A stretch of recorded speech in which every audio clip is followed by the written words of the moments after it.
you the latest on this on the show today. Seems to be a major fallout happening between Musk and Trump here as we see it. We will be reporting on that. Also on World DNA, Ukraine's massive drone attack against Russian military air bases hit Moscow's prized spy planes during Operation Spiderweb, damaging at least 2 of Russia's rare A-50 surveillance aircraft. We'll bring you all the details on that front as well. Let's start with the headlines.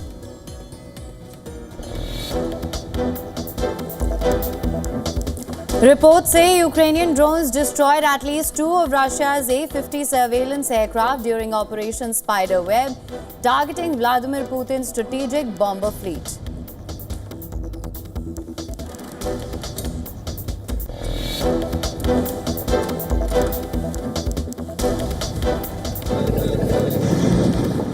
Moscow says two railway bridges that collapsed in western Russia last week were acts of terrorism. Says Ukraine-backed sabotage targeted rail infrastructure in Bryansk and Kursk, killing 7 civilians and injuring 113 people.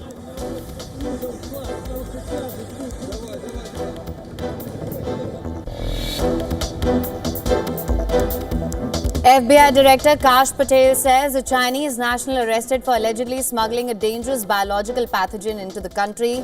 The individual smuggled a dangerous fungus which can cause a disease affecting both humans and the livestock.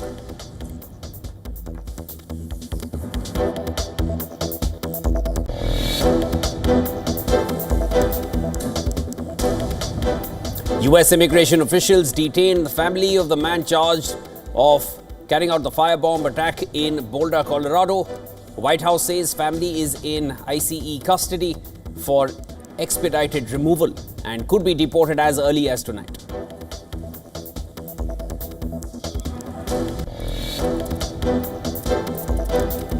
Elon Musk slams President Trump's massive tax and spending bill, calling it a disgusting abomination that explodes the deficit. Musk warned that it would add trillions in debt, drawing both backlash and support from Republicans.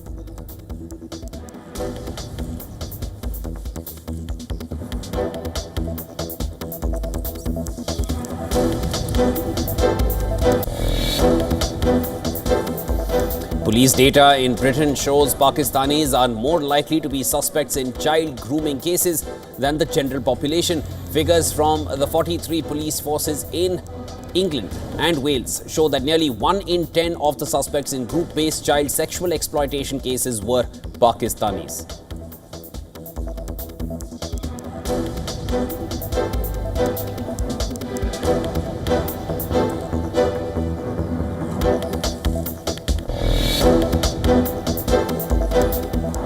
The wait is finally over for Virat Kohli and Royal Challengers Bengaluru. They've won their maiden Indian Premier League title after 18 seasons.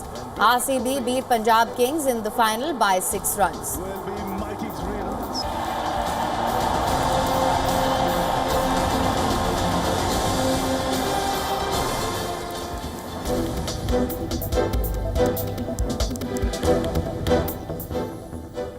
At least 27 people have been killed in southern Gaza as Israeli troops opened fire near a US-backed aid center, with the military saying that the incident is under investigation. Now, Gaza's civil defense agency said that the deaths occurred when Israeli forces opened fire with tanks and drones targeting civilians who were waiting for American aid in the Al-Alam area of Rafah. More than 90 people were injured in the incident.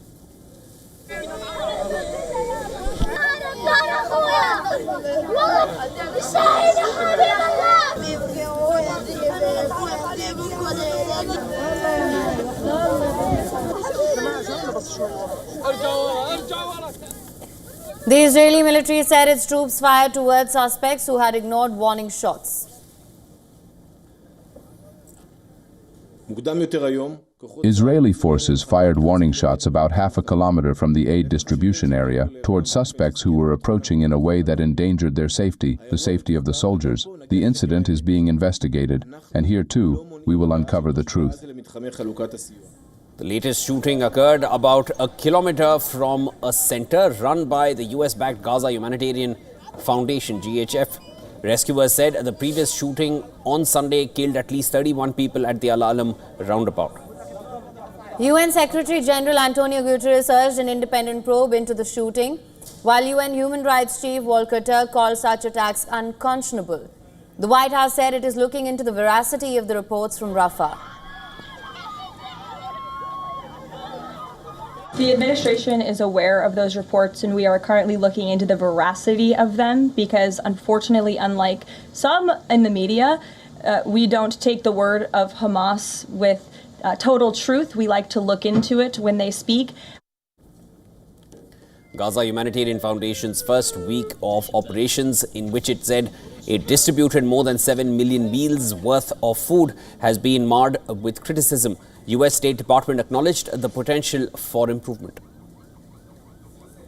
These are imperfect situations for catastrophic areas where the rest of the world has wanted this to be done. We have to try, and that's what they're doing. They're not only trying, they're succeeding in getting the meals distributed. And in the meantime, we're going to obviously be determining how that's working and how we can further improve.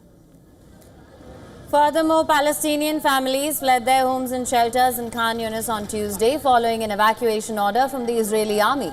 Apart from the aid center incident, the Civil Defense Agency reported 19 killed on Tuesday. The Health Ministry in Hamas and Gaza said at least 4,240 people have been killed since Israel resumed its offensive on the 18th of March, taking the war's overall toll to 54,510, mostly civilians. Meanwhile, the Israeli military released a video of its troops operating in northern Gaza's Jabalia area. According to the Israeli army, 3 of its soldiers were killed in an explosion in northern Gaza this week in the deadliest attack on the IDF since it ended a ceasefire with Hamas in March.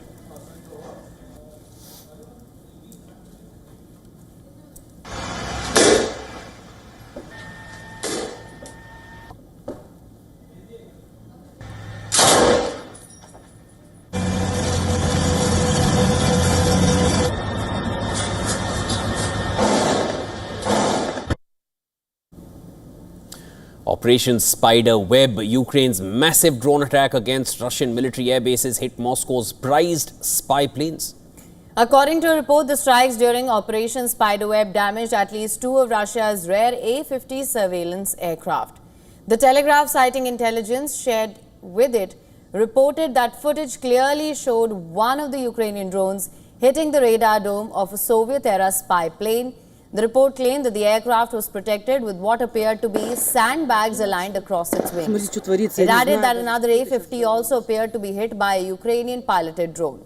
Open source satellite images from almost a month before the Ukrainian attack appear to show 2 A-50s parked alongside each other at Russia's Ivanovo-Severny airbase. The Telegraph claimed that it was clear from the footage shared with it that it is the two same A-50 planes. Now, the A-50 aircraft is an expensive and a scarce military asset for Russia. The early warning aircraft is considered highly important for organizing air defenses and coordinating fighter jets and bomber aircraft. The Soviet-era planes capable of tracking 60 targets simultaneously and has a range of approximately up to 7,500 kilometers, with speeds reaching up to 800 kilometers per hour. Operation Spiderweb, as Ukraine dubbed it, was coordinated by the country's SBU security service. These A-50 were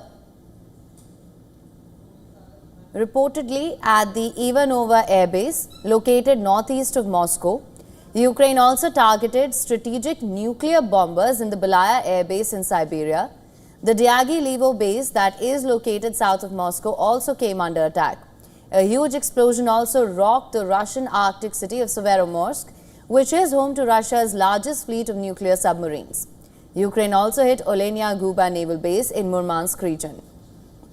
Officials said 41 Russian aircraft were destroyed or damaged in the operation, which took 18 months to plan for and execute.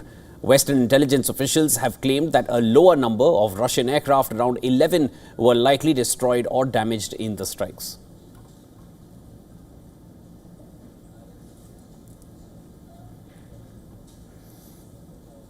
Now, Ukraine's drone attack deep inside Russia on Sunday raises big questions. How will Russia respond? The audacious Ukrainian attacks targeted Russian bombers and submarines. All this while Russia is closely assessing and maintaining a strategic silence. Our next story takes a close look at Russia's nuclear power enshrined in its nuclear triad and how Russia might just respond now. Take a look. Steel in the skies, fire beneath the oceans, thunder rolling on land. Russia's nuclear triad stands as a chilling reminder of the Cold War doctrine, now sharpened by 21st century modernization. This is not saber-rattling, it is Moscow's ultimate deterrent designed to endure the unthinkable. Russia's nuclear deterrent rests on a triad forged for maximum survivability. Land-based missiles, strategic bombers, and submarine-launched weapons, each capable of responding even if the others are destroyed. A nuclear triad refers to a country's ability to deliver nuclear weapons in three ways. Each arm of the triad is built on a simple principle: survivability. If one part is destroyed in a first strike, the other two can respond, ensuring mutual assured destruction. It's a brutal logic. If everyone can retaliate, no one strikes first. For Russia, this structure isn't merely theoretical. It's tested, deployed, and very much real. Russia has several long-range missiles at its disposal, including the Sarmat missile, called Satan by the West. Then there's Avangard missile, Yars, and Iskander missiles. The strategic missile forces command hundreds of these launchers spread across vast territory, always ready to respond within minutes. On the seas, Russia's Borei A-class submarines silently patrol the depths.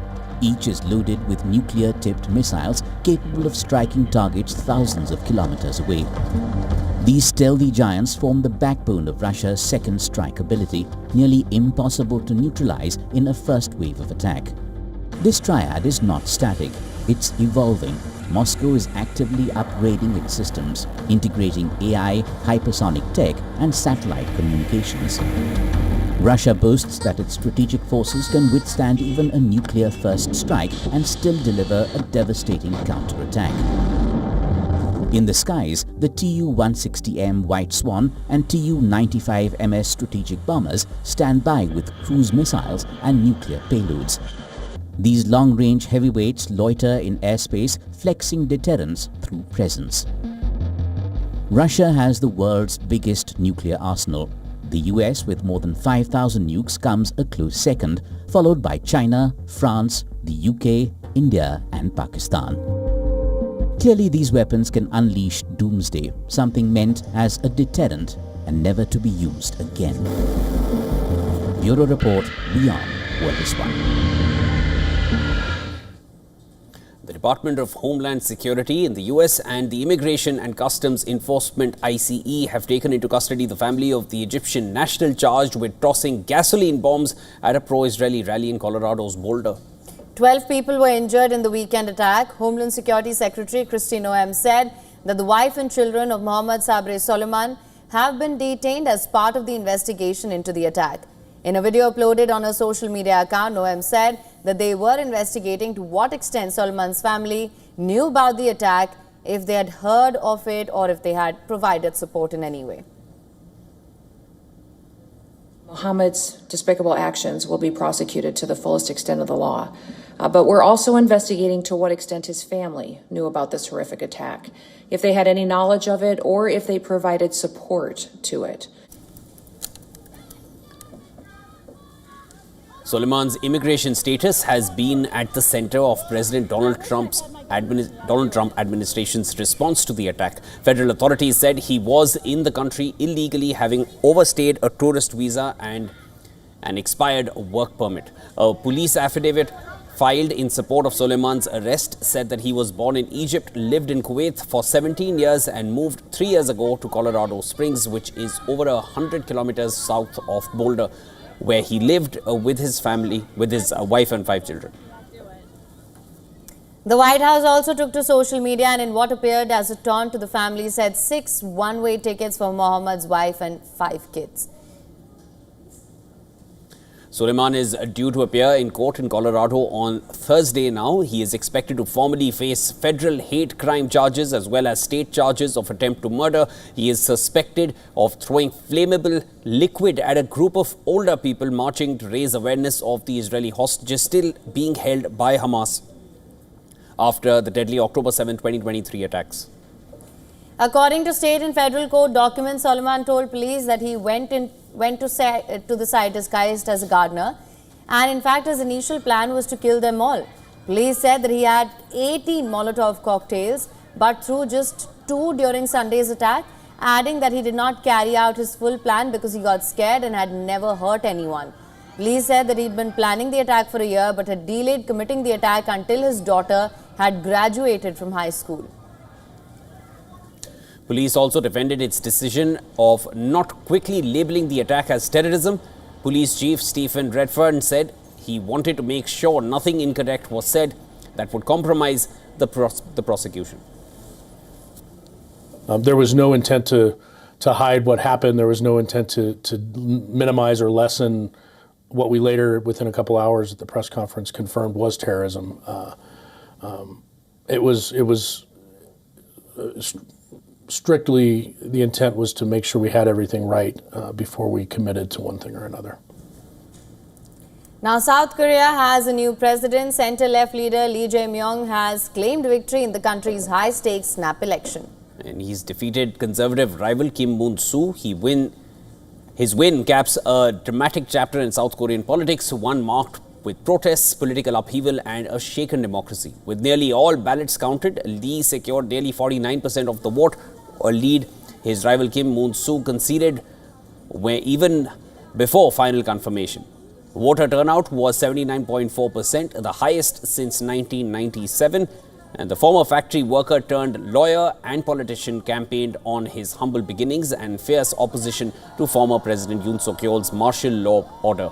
Despite court cases against him and an assassination attempt last year, Lee remained a popular face during the election process.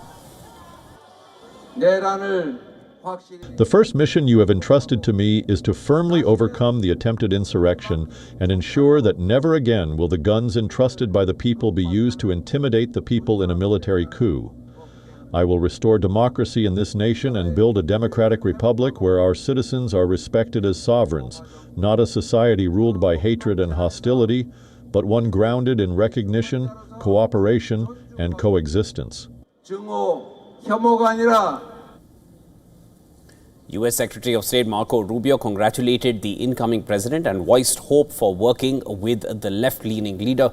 He said the two countries share an ironclad commitment to the alliance grounded in their mutual defense treaty, shared values and economic ties. Lee Jae-myung will be sworn in as president of South Korea on the 4th of June for a single full term of 5 years without the typical 2-month transition period.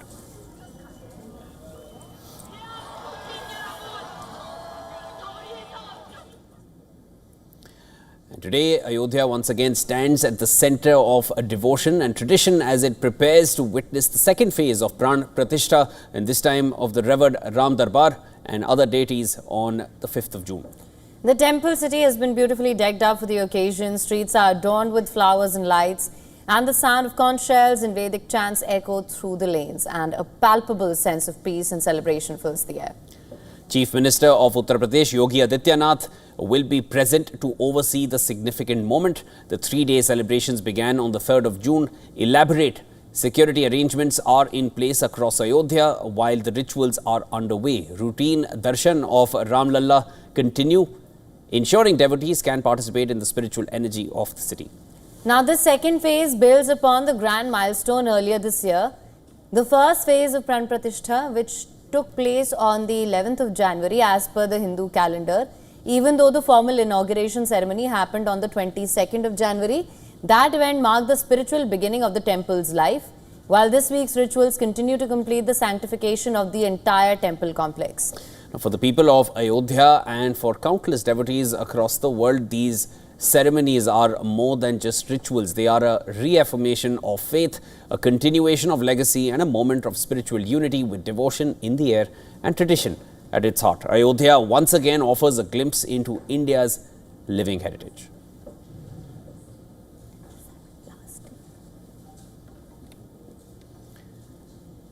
And Kashmir Valley witnessed the first religious gathering after the Pahalgam attack at the Mata Kheer Bhavani temple in Ganderbal district.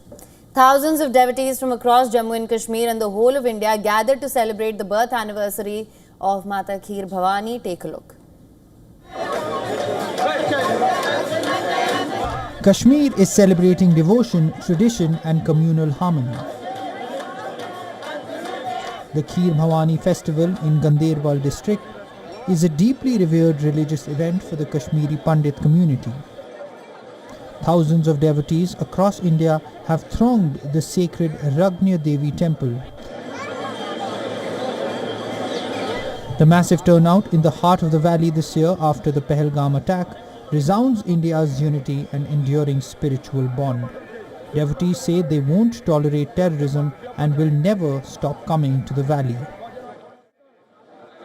Dedicated to goddess Ragnya Devi, an incarnation of goddess Durga, the Kheer Bhavani temple is considered one of the holiest sites for Kashmiri Hindus.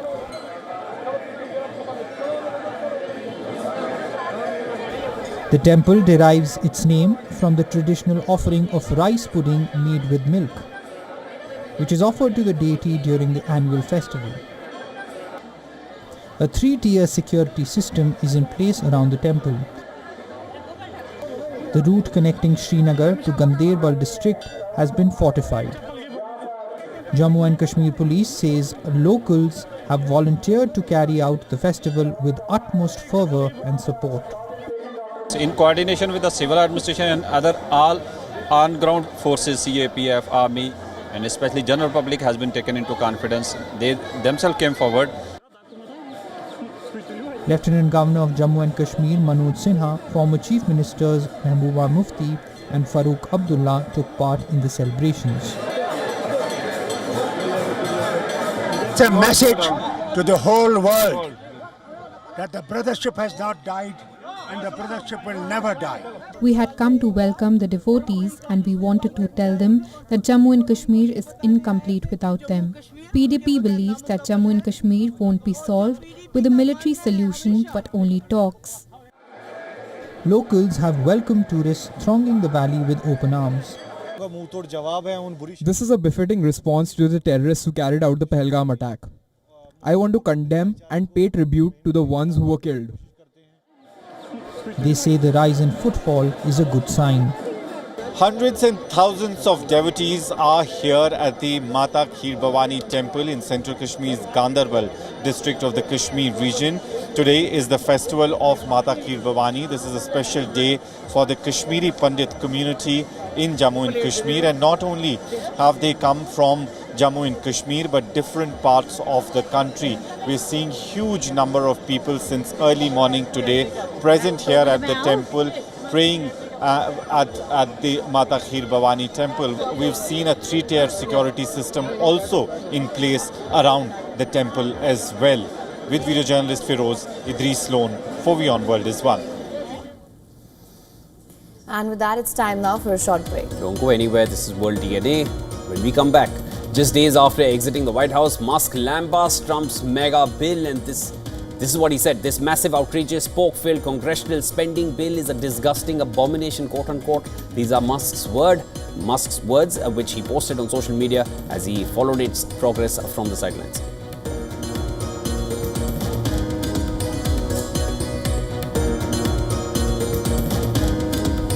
Also on the other side, new revelations from India's Operation Sindoor. According to reports, it's emerged that 6 Pakistani fighter aircraft never made it home. More details on the other side.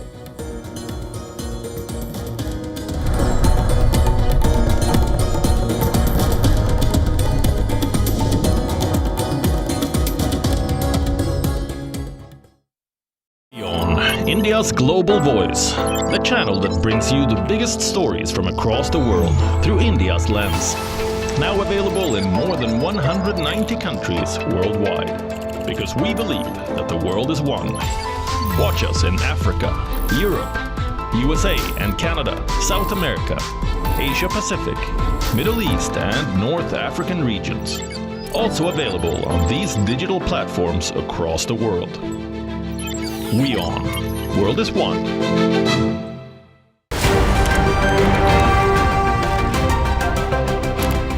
Ready to dive into your daily dose of news?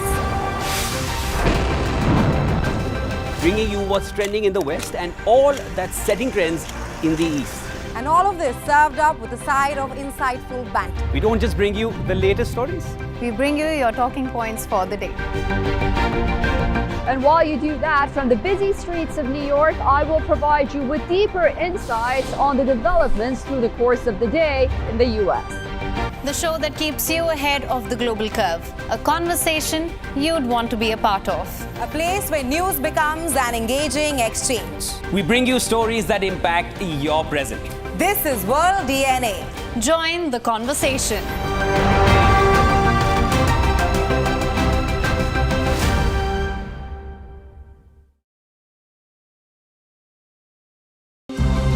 To bring the benefits of the Subhash Chandra Show to your educational institution, teachers and students, send an invitation to Juhi Jha at juhi@such.org.in.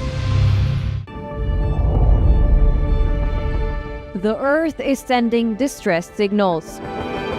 Wildfires, droughts, and melting glaciers.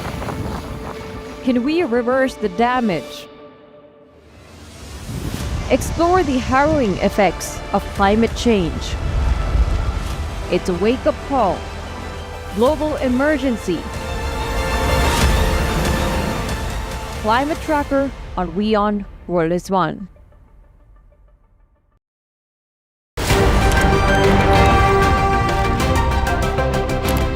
Ready to dive into your daily dose of news? Bringing you what's trending in the West and all that's setting trends in the East. And all of this served up with a side of insightful banter. We don't just bring you the latest stories. We bring you your talking points for the day. And while you do that, from the busy streets of New York, I will provide you with deeper insights on the developments through the course of the day in the U.S. The show that keeps you ahead of the global curve. A conversation you'd want to be a part of. A place where news becomes an engaging exchange. We bring you stories that impact your present. This is World DNA. Join the conversation.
Welcome back, viewers. You're watching World DNA with Haim. I'm Shivan. Lots more to discuss. Let's start with the headlines.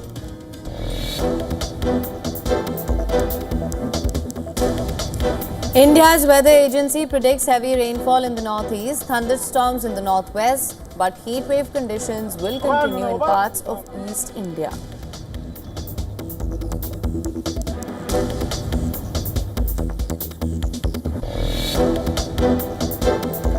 Philippines Department of Health recommends declaring HIV a national public health emergency after a 500% surge in HIV cases among the country's youth.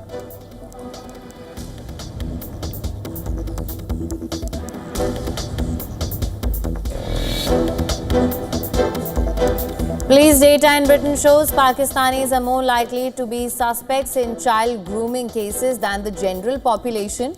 Figures from the 43 police forces in England and Wales show that nearly 1 in 10 of the suspects in group-based child sexual exploitation cases were Pakistanis.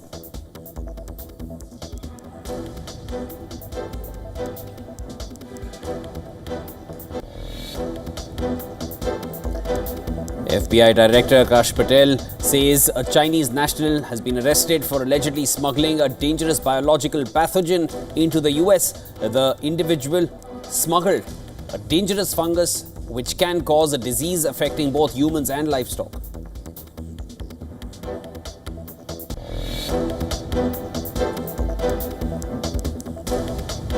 Reports say Ukrainian drones destroyed at least 2 of Russia's A-50 surveillance aircraft during Operation Spiderweb, targeting Vladimir Putin's strategic bomber fleet.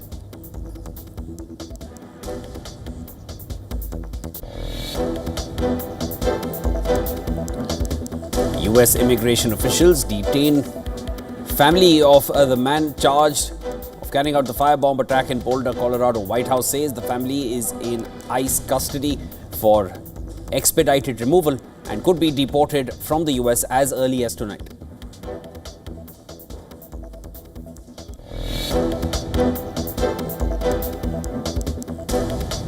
Nvidia is once again the world's most valuable company, overtaking Microsoft with a $3.45 trillion market cap.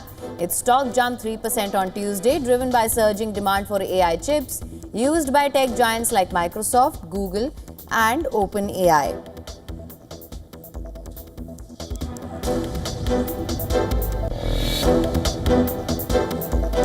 The wait is finally over for Virat Kohli and Royal Challengers Bengaluru. They have won their maiden Indian Premier League title after 18 seasons. RCB beat Punjab Kings in the final by 6 runs.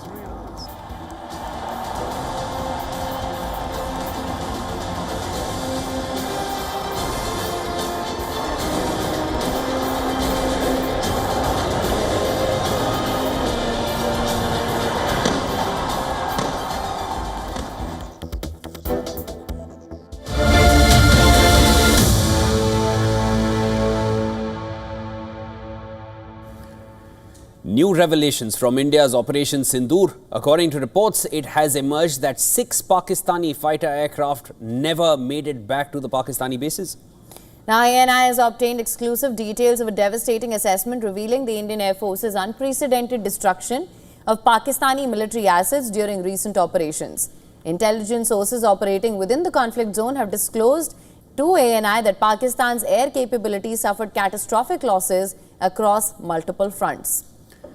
The Indian Air Force delivered a crippling blow to the Pakistan Air Force, reportedly destroying 6 fighter jets, 2 high-value surveillance aircraft, over 10 armed drones, a C-130 transport aircraft, and several cruise missiles. ANI reports, citing sources involved in the Indian operation against Pakistan. ANI reports that the IAF, Indian Air Force, relied exclusively on air-launched cruise missiles, deploying no BrahMos surface-to-surface missiles. They were all launched from the air, and the coordinated strikes executed by Indian fighters, including Rafales and Su-30s, targeted multiple Pakistani installations with surgical precision. That's not all. According to the report, a targeted strike on a hangar conducted by Rafale and Su-30 jets obliterated a fleet of Chinese-made wing-loom mail drones, severely damaging Pakistan's defensive drone capability.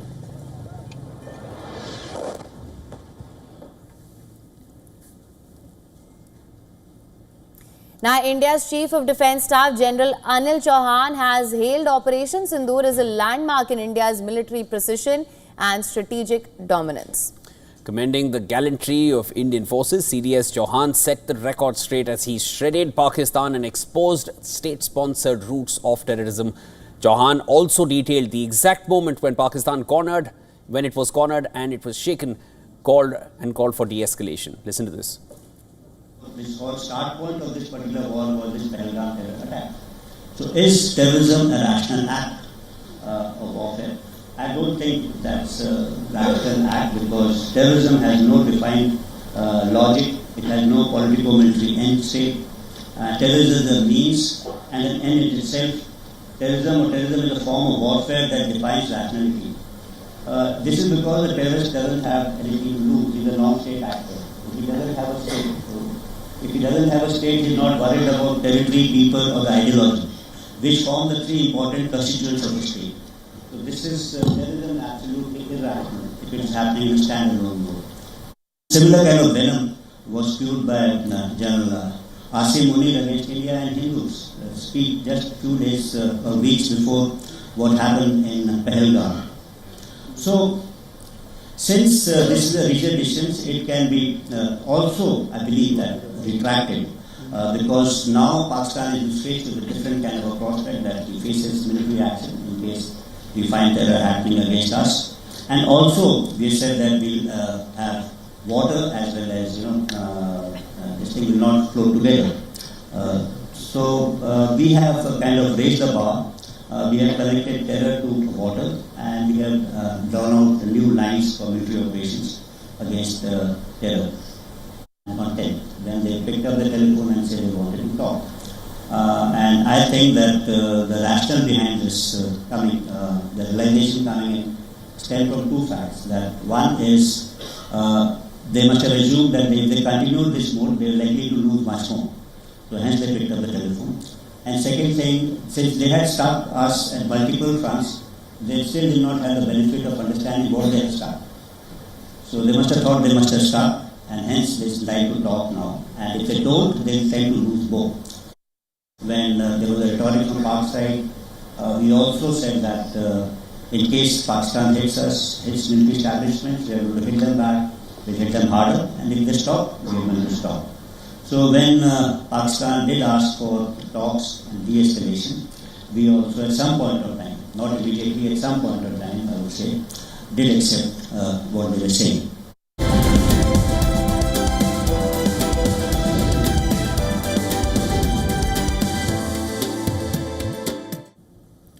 Elon Musk has publicly denounced the new Republican tax and spending bill. He's called it, in fact, a disgusting abomination. Musk warned that it would balloon the U.S. budget deficit to $2.5 trillion.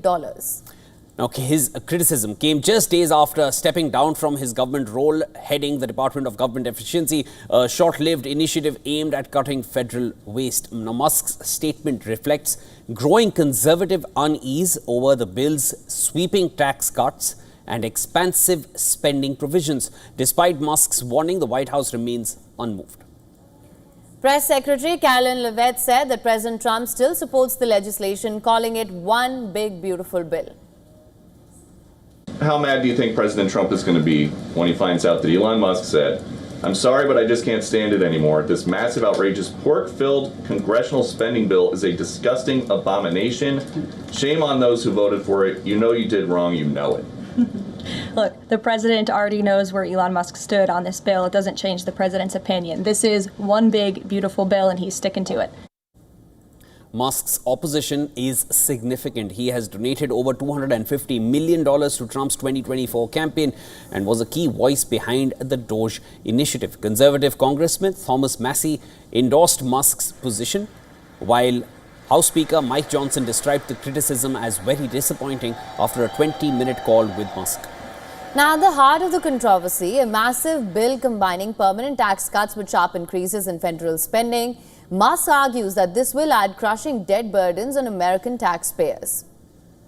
Economists estimate the U.S. deficit is already nearing $2 trillion, and Musk's projection of $2.5 trillion under the bill has reignited fears of long-term fiscal instability. While supporters say the bill delivers on campaign promises, critics say it sacrifices economic sustainability. Musk summed it up in 2 words: simple math. For more on this, a correspondent Susan Tehrani has sent us this report from New York. Listen to this. Who would have thought that Elon Musk and Senator Chuck Schumer would agree on anything? But here we are. Elon Musk is blasting the new spending bill, calling it a disaster for the American people. He's especially upset about the billions in green subsidies and also AI funding. He says will only go to influential political individuals and insufficient programs. Surprisingly, Senator Chuck Schumer agrees on at least one point.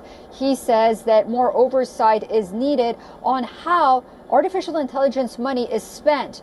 The rare overlap between the two sides highlights growing bipartisan concern over unchecked tech investments. Schumer has also highlighted potential cuts in federal food programs, clean energy, and also infrastructure programs. included in this plan. Susan Tehrani reporting from New York for WION World is One. Now, China's largest electric vehicle maker, BYD, lost over 17% of its market value in a single day. This is as weak earnings and sluggish May sales rattled investors. BYD's May deliveries rose 0.6% month-on-month but fell 2.5% from April on the mainland, where intense price wars have undermined demand. Now, to revive sales, BYD slashed prices on 22 models in late May by as much as 34%. But analysts warn that the strategy prioritizes scale over profitability. Industry margins fell as automakers cut prices by an average of 16.8% in April, more than double the broader market's reductions. With major players joining the discount race, the price war has now drawn official concern. China's Ministry of Industry and Information Technology issued a rare warning criticizing what it called revolution-style competition, where relentless price cuts threaten the health of the entire EV sector. The China Association of Automobile Manufacturers echoed the warning, urging automakers to preserve market order, avoid dumping and ensure fair competition. Meanwhile, People's Daily, the Communist Party's official paper, warned the price war is destabilizing supply chains and damaging long-term industry sustainability. Now, despite new vehicles making up over 40% of China's new EV sales, concerns are rising that the industry is trapped in an unsustainable race for volume. Automakers like NIO and XPeng saw May deliveries drop 2.8% and 4.3% respectively. HSBC and JP Morgan analysts warn of eroding earnings visibility and fear the aggressive pricing could push weaker players into a liquidity crunch. Economists say the oversupply and falling prices mirror broader deflationary pressures. As Morgan Stanley notes, China's supply-driven growth model remains intact, making true economic rebalancing rather difficult to achieve.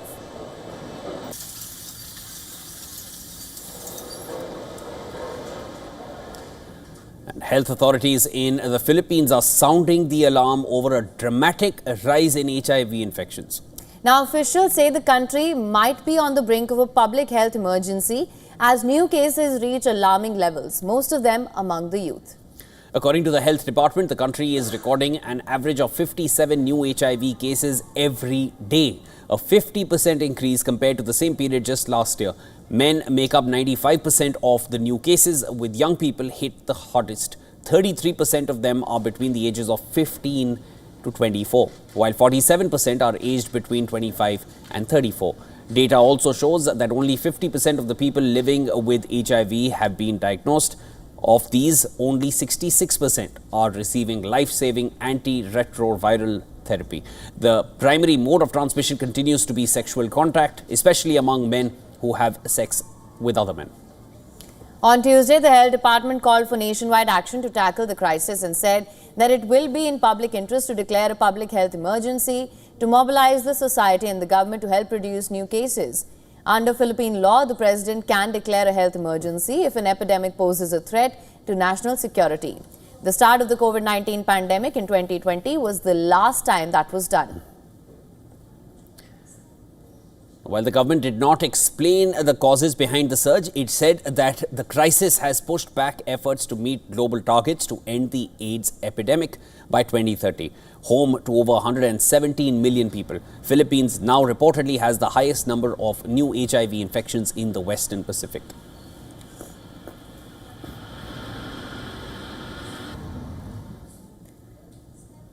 Now, Zimbabwe will cull dozens of elephants and distribute the meat for consumption to ease the ballooning population of the animals there. The country is home to the second biggest elephant population in the world after Botswana. Zimbabwe Parks and Wildlife Authorities said this in a statement that the cull at a vast private game reserve in the southeast would initially target 50 elephants. It did not say how many of the animals would be killed in total or over what period. An aerial survey in 2024 showed the reserve, the Save Valley Conservancy, had 2,550 elephants, more than triple its carrying capacity of 800. Elephant meat from the management exercise will be distributed to local communities, while ivory will be state property that will be handed over to the Zimparks for safekeeping. Zimbabwe is unable to sell its stockpile of tusks due to global ban on ivory trade. In 2024, Zimbabwe culled 200 elephants as it faced an unprecedented drought that led to food shortages. It was the first major cull since 1988. The move to hunt the elephants for food has drawn sharp criticism, particularly as the animals are a major tourism draw.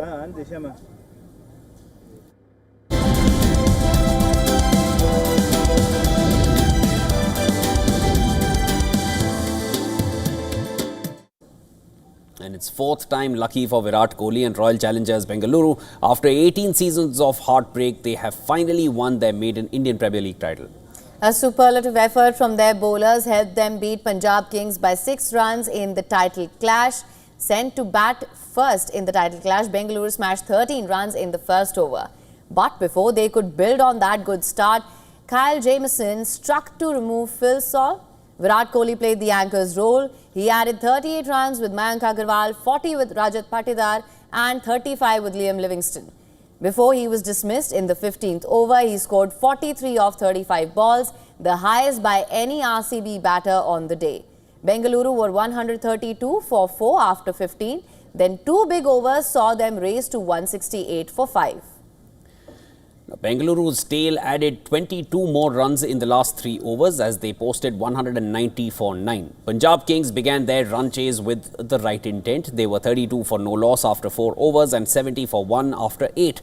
Now, the strategic timeout changed the face of the game for both sides. Wickets in back-to-back overs, including that of Punjab captain Shreyas Iyer, turned the tide towards RCB. Punjab struggled to find the boundaries, and when Josh English was removed for 39 in the 13th over, the writing was on the wall. Shashank Singh tried his best and remained unbeaten on 61 off 30 balls, but the wall was too tall to climb as Punjab's innings ended on 184 for 7, 6 runs short of their maiden title. Virat Kohli was overcome with emotion and kissed the ground. Then came the moment RCB fans had been waiting for, their beloved team and their king lifting the elusive IPL trophy.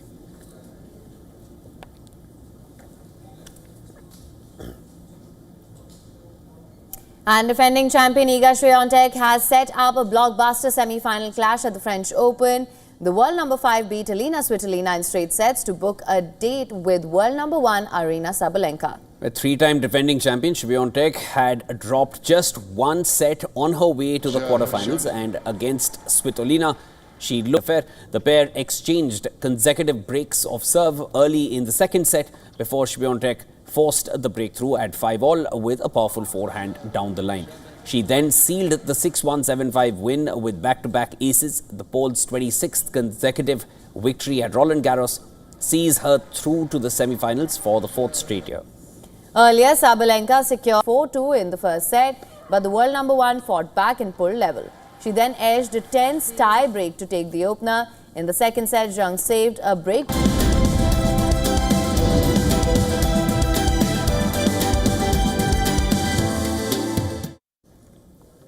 Angelina Jolie turns 50 today. From her Oscar-winning performances to her humanitarian efforts, Jolie's journey is a testament to her talent and resilience. All right, let's just delve into the highlights of her remarkable journey so far. Born on the 4th of June 1975 in LA, Jolie began her acting career in the early 1990s, gaining recognition for her role in the 1998 biopic Gia. Her portrayal of Lisa Rowe in The Girl Interrupted earned her an Academy Award for Best Supporting Actress as well. Jolie solidified her status as a leading star with roles in Lara Croft, Tomb Raider, Mr. and Mrs. Smith and Maleficent. In 2024, Jolie starred as opera singer Maria Callas in the biopic Maria, directed by Pablo Larraín. The film premiered at the Venice International Film Festival, receiving an 8-minute standing ovation. Angelina Jolie's performance was lauded by critics, earning her a Golden Globe nomination for Best Actress. Beyond acting, the 50-year-old has made her mark as a director and a producer. Her directorial works include In the Land of Blood and Honey, Unbroken and First They Killed My Father. In 2024, she directed Without Blood, starring Salma Hayek, which premiered at the Toronto International Film Festival. Angelina Jolie has also faced intense media scrutiny over the years, particularly surrounding a high-profile divorce from Brad Pitt in 2016. In 2016, the duo's split sparked a prolonged legal battle over custody of their 6 children and the co-ownership of their French winery. Jolie has publicly claimed the decision was for the well-being of her family. While court documents and statements from both parties have fueled ongoing public interest and debate, looking forward, the actor is set to star in Couture, a French drama film directed by Alice Winocour. The movie is currently in post-production.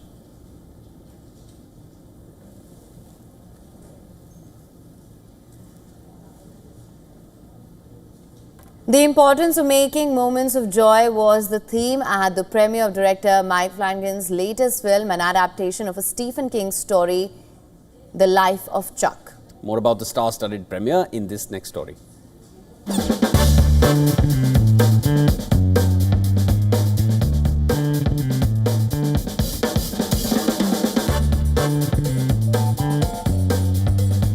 When he saw the movie, he absolutely loved it, which as a lifelong King fan just means everything to me.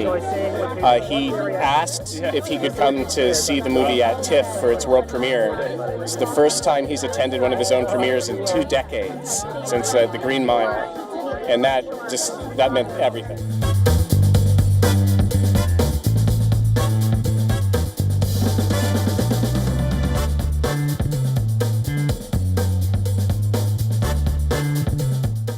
Really is about that. It's about what we will remember and who we want to be with in the last days of our lives. But what I found is any contemplation of mortality necessarily inspires an appreciation of life.